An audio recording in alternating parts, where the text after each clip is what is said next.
வணக்கம் தோழர்களே. முதல்ல இந்த வீடியோவெல்லாம் பார்த்துட்டு வந்துருங்க, அதுக்கப்புறம் நம்ம பேச ஆரம்பிப்போம். போராட்டம் பண்றது எங்க ஜனநாயக உரிமை. நடந்திருப்பது மகா கிரமம். பெண்களாக எங்களுக்கு உள்ளம் துடிக்குது. அதுக்கு போராட வந்ததுக்கு இத்தனை பேர் கூப்பிட்டா நான் சொல்லிட்டு வருவேன். வரமாட்டேன். நானு போராடுறதுக்கு எனக்கு உரிமை இருக்கு. நான் வள்ளுவர் கோட்டத்தை விட்டு வரமாட்டேன். நானு போராடிட்டு தான் வருவேன். நானு அண்ணா பல்கலைக்கழகத்துல ஒரு மாணவி பாதிக்கப்பட்டால நீ போனி அண்ணா பல்கலைக்கழகத்துக்கு? உன் மோகம் போனானா? உன் தங்கச்சி போனுச்சா? உன் அமைச்சர்கள் போனாங்களா?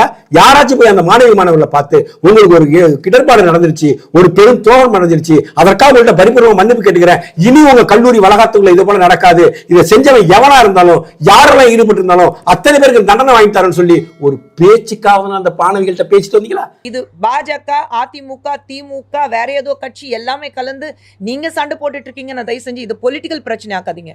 பெண்களுக்கு எந்த மாநிலம் இருந்தாலும் பெண்களுக்கு ஒரு பிரச்சனை நடக்கும் போது அது ஃபுட்பால் மாதிரி, கால்பந்து மாதிரி இங்கே தூக்கி வீசி அங்கே தூக்கி வீசி அவளை இன்னும் கேவலப்படுத்த வேண்டாதான் நான் என்னுடைய வேண்டுகோள். பாத்தீங்களா, இதைத்தான் நம்ம பேச போறோம். இதுதான் ஆல்ரெடி வந்துருச்சு, இதுல என்ன பேசுறதுக்கு இருக்கு அப்படின்னு நீங்க யோசிக்க கூடும்.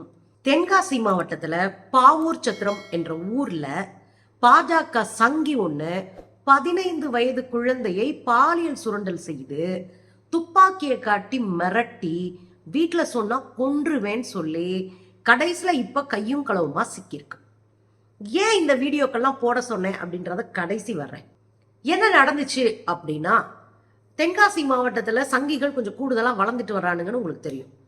அதுல மாவட்ட பொறுப்புல இருக்கிற ஒரு சங்கி பேரு நீலகண்டன், 60-50 வயசுக்கு மேல இருக்கிற ஒரு ஆளு. அந்த ஆளு அவருடைய நண்பர் வீட்டுக்கு போறார், நண்பரா பழகிறவர் வீட்டுக்கு போறார். போனா அந்த வீட்டுல இருக்கிற ஒரு குழந்தை, 15 வயது குழந்தை, இது 2023 நடக்குது. 15 வயது குழந்தைகிட்ட பாலியல் அத்துமீறல் செய்யறார். பாலியல் அத்துமீறல் செய்துட்டு துப்பாக்கி எடுத்து காட்டி சுற்றுவேன் அப்படின்னு மிரட்டி இருக்கார்.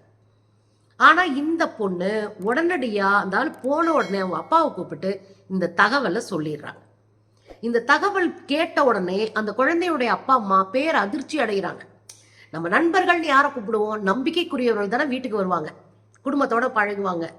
அப்படி நம்பிக்கைக்குரியவர்கள் வீட்டுக்கு வர்றாங்க, குடும்பத்தோட பழகுறாங்க, அண்ணன் தம்பியா இருக்கிறோம், ஃப்ரெண்ட்ஸா இருக்கிறோம் அப்படின்னா அவர்கள் இவ்வளோ பெரிய நம்பிக்கை துரோகம் செய்வாங்களா அப்படின்னு மிரண்டு போறாரு அவங்க அப்பா. அதுக்கப்புறம் ஆலங்குளம் போலீஸ் ஸ்டேஷன், அவங்களுடைய லிமிட்டு, ஆலங்குளம் போலீஸ் ஸ்டேஷன்ல போய் கம்ப்ளைண்ட் கொடுக்குறாங்க. கம்ப்ளைண்ட் கொடுத்தா அந்த போலீஸ்காரங்க எடுக்கவே இல்லை, கம்ப்ளைண்டே எடுக்கல. நீங்க நல்லா நினைவு வச்சுக்கோங்க, பெரிய அதிர்வை உண்டாக்கக்கூடிய பாலியல் வழக்கா இருந்தாலும் சின்ன வழக்கா இருந்தாலும் ஆள் பார்த்து தான் காவல்துறை கேஸ் பதியும். இது இன்னைக்கு நேத்து இல்லை, ரொம்ப நாளா நான் பார்த்துட்டு இருக்கேன். காவல்துறை ஒரு அதிகார மட்டத்தினுடைய உயர ஆள்களா தன்னை கருதிக்கிறோம். அதனால ஏழையை போய் கொடுத்தா அல்லது ஒடுக்கப்பட்ட சமூகத்தை சேர்ந்தவர்கள் போய் கொடுத்தாங்கன்னா, பதவி கிளவி எதுல இல்லாத ஒரு குரூப் போய் ஒரு கம்ப்ளைண்ட் கொடுத்தாங்கன்னா அது பெருசா கணக்குல கூட எடுத்துக்க மாட்டாங்க. ஒருவேளை குற்றவாளி ஒரு அதிகாரத்துல இருக்கான், ஒரு கட்சிக்காரனா இருக்கான், காசுக்காரனா இருக்கான், அவன் அங்க இருக்கிற பிற்படுத்தப்பட்ட சாதியை சேர்ந்தவனா இருக்கான்னா அவனுக்கு அப்படியே சரண்டர் ஆகி காலில் விழுந்துருவானுங்க. இது பல முறை நான் தொலைக்காட்சி விவாதங்கள்லேயே சொல்லியிருக்கேன். காவல்துறை இப்படித்தான் கேஸை பதிவு பண்ணுது. இவங்க அப்பாவும் போய் கேட்கிறாரு, ஆலங்குளம் போலீஸ் ஸ்டேஷன்ல மடையா நடக்கிறாரு, முடியல, கேஸ் பதியல. ஏன்னா அந்த அளவுக்கு பாஜக சங்கிகள் அங்க இன்ஃப்ளூயன்ஸ் பண்றாங்க, போலீஸ் ஸ்டேஷனே இன்ஃப்ளூயன்ஸ் பண்ற அளவுக்கு அவங்க அதிகாரம் மிக்கவர்களா இருக்கிறாங்க. அதுக்கப்புறம் வேற வழியே இல்லை அப்படின்னு உயர் நீதிமன்றத்துல மதுரை கிளையில போய் கேஸை ஃபைல் பண்ணி ஒரு 3 நாட்களுக்கு முன்னாடி அந்த கேஸ் ட்ரையலுக்கு வரும்போதுதான் இப்படி ஒரு அதிர்ச்சியான சம்பவமே வெளியே தெரியுது. அதுக்கப்புறம் பயங்கரமா சமூக வலைத்தளங்கள்ல மக்கள் கடுமையா தங்களுடைய எதிர்ப்பை காட்ட ஆரம்பிச்சாங்க. எனக்கு இதுல 2-3 கேள்வி இருக்கு. முதல்ல காவல்துறை அரசினுடைய, அதுவும் குறிப்பாக முதலமைச்சருடைய நேரடி கட்டுப்பாட்டுல இருக்கு.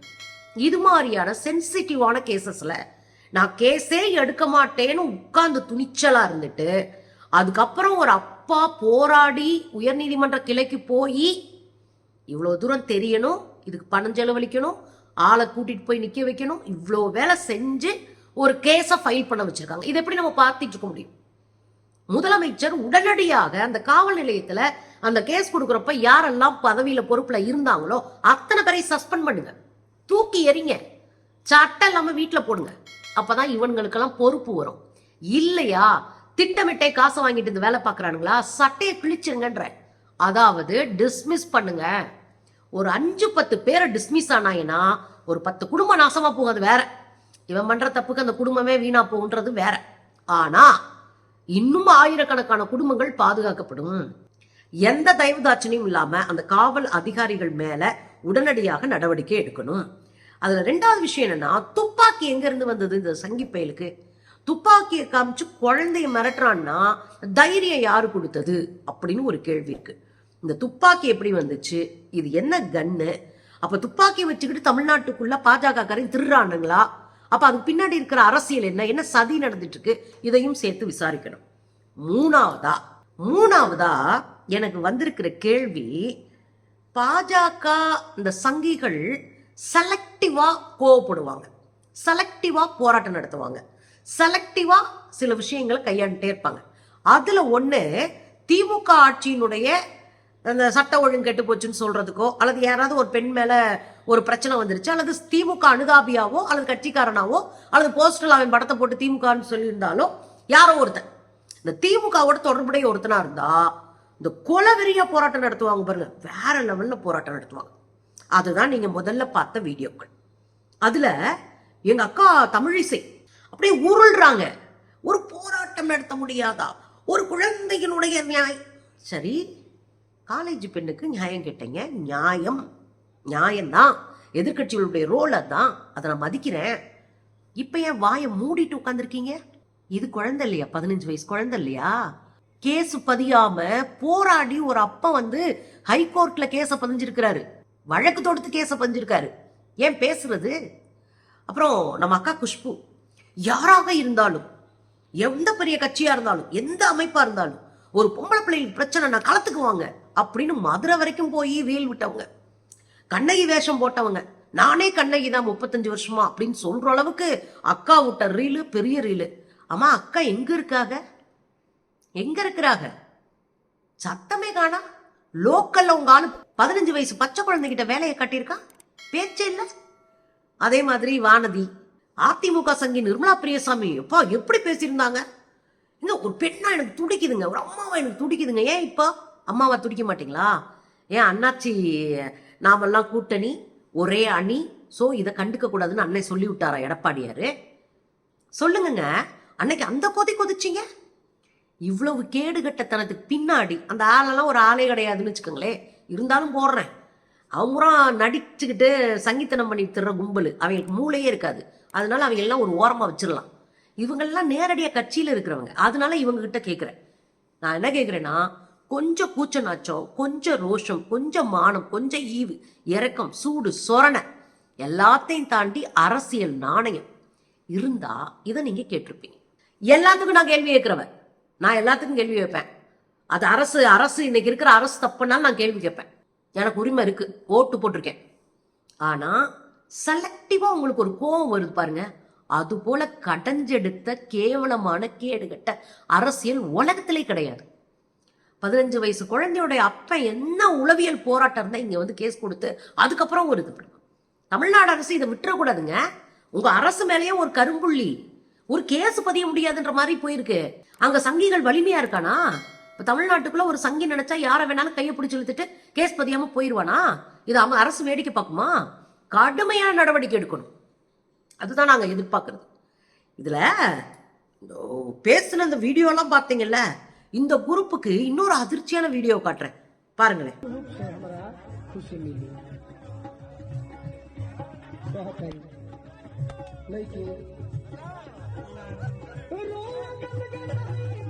பாத்தீங்கல்ல, இது பெரிய வீடியோ, பாட்டோட இருக்கிற வீடியோவை நான் வச்சிருக்கேன்.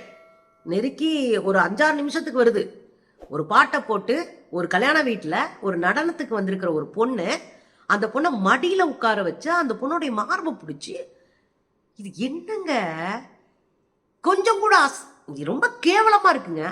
பாஜக காரெல்லாம் பேசுறதுக்கு ஏதாவது துப்பு இருக்கா? நீ எல்லாம் அரசியலே பேசக்கூடாது, ஓடிடணும். யோகிய மாதிரி பேசிட்டு இருக்கானுங்க பாஜக காரன். ஒரு எம்எல்ஏங்க இருந்தாலு, உத்தரப்பிரதேசத்துல இருக்கிற பாலியான்ற தொகுதியோட எம்எல்ஏ இருந்தாலு மடியில உட்கார வச்சுட்டு இப்படி கேவலமா நடந்திருக்கான். அதை வீடியோ எடுக்கிறாங்க. சந்தோஷமா எவ்வளவு கேவலமான கேடுகட்ட காலத்தை செய்யறான். கழட்டிக்கிட்ட அடிக்காம சிரிச்சு சந்தோஷப்படுறாங்க. இது பேசக்கூட மாட்டானுங்களா? எங்க சட்டமன்றத்தில் உட்காந்து ஆபாச படம் பார்க்குறான். இதே கர்நாடகத்தில் போன மாசங்க ஒரு மாவட்ட தலைவர், ஒரு 5-6 மாவட்ட தலைவன், பாஜக பொம்பளைங்க, பாஜக ஆம்பளைங்க, இங்க மகாராஷ்டிரால இருந்து ஒரு பொண்ணை வர வச்சிருக்காங்க. நிர்வாண நடனம் ஆடுறான். நிர்வாண நடனம் ஆட மகாராஷ்டிரால இருந்து ஒரு பொண்ணை கூட்டிட்டு வந்திருக்காங்க. கூட்டிட்டு வந்து நிர்வாண நடனம் ஆடுறாங்க. இங்க தண்ணி அடிச்சு விட்டு மொத்த கும்பலும் உட்காந்து ரசிச்சிட்டு இருக்கு. இந்த ஆம்பளை நாய்களுக்கு தான் மூளை இல்ல. இந்த பொண்ணுங்களாவது கேட்கணும்ல. ஒரு பொண்ணை மொத்தமா வித்த விட்டா நிர்வாணமா ஆட விட்டுட்டு அதை எப்படி வேடிக்கை பாக்குறீங்க? இதெல்லாம் இந்த அக்காங்க காதுல விழுந்திருக்காதா இல்ல கண்ணு பார்க்காதா? யோக்கியமா பேசுறீங்களே, வாய் கிழிய பேசுறீங்களே. வானதி, குஷ்பு, தமிழிசை, இந்த அதிமுகவில் நிர்மலா பெரியசாமி எங்க இருக்கீங்க? இவ்வளவு அயோக்கியத்தனத்தை பார்த்த பிறகும் வாய மூடிட்டு இருக்கீங்க. போன வருஷம் MS ஷா பொருளாதார பிரிவினுடைய மாநில தலைவர் மதுரையில 15 வயசு குழந்தைய தெருவா கூட்டிட்டு போய் ஒரு வண்டி வாங்கி தரேன்னு, ஒரு 2 வீலர் வாங்கி தரேன்னு தெருவா கூட்டிட்டு போய் அந்த பொண்ணை வந்து பாலியல் வல்லுறவு பண்ணியிருக்கான். அவனை அரெஸ்ட் பண்ணி இன்ன வரையும் போக்சோ சட்டத்துல உள்ள இருக்கான், வெளியே வர முடியல. திரும்ப ஜாமீன் போட்டுட்டு இருக்கான், கொடுக்க மாட்டேங்குது நீதிமன்றம். அதெல்லாம் பேசவே மாட்டானுங்களே. இதே ஊர்ல தாங்க MS ஷா மாட்டினா, மதுரைக்கு போன குஷ்பு அக்கா வீட்டுல போய் 4 கழட்டிக்கிட்டு அடிச்சுட்டு வந்திருக்க வேண்டியதானே.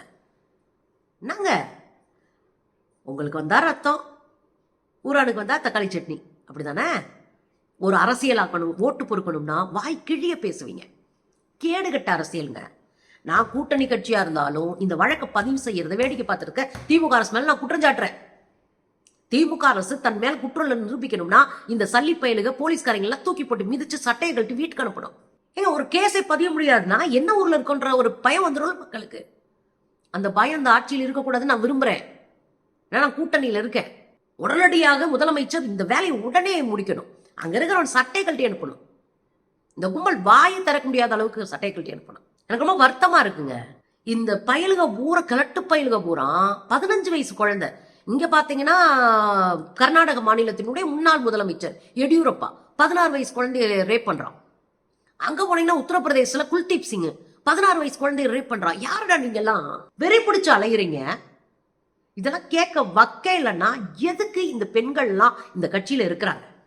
இதெல்லாம் பிழைப்பு இல்லையா? நாயும் பிழைக்கும் இந்த பிழைப்புன்னு பாரதி சொல்லுவான். அது மாதிரிதான் இருக்குது. கண்ணுக்கு முன்னாடி ஒரு அநீதி நடக்கும்போது எல்லாத்தையும் சகிச்சுக்கிட்டு நான் கட்சியில ஒரு பொறுப்புல இருக்கேன், நான் யோகியம் அப்படின்னு சொல்றதை விட கேவலமானது உலகத்திலே இல்லக்கா. இதுக்கப்புறமாவது கேட்க முயற்சி பண்ணுங்க, குறைஞ்சபட்சம்.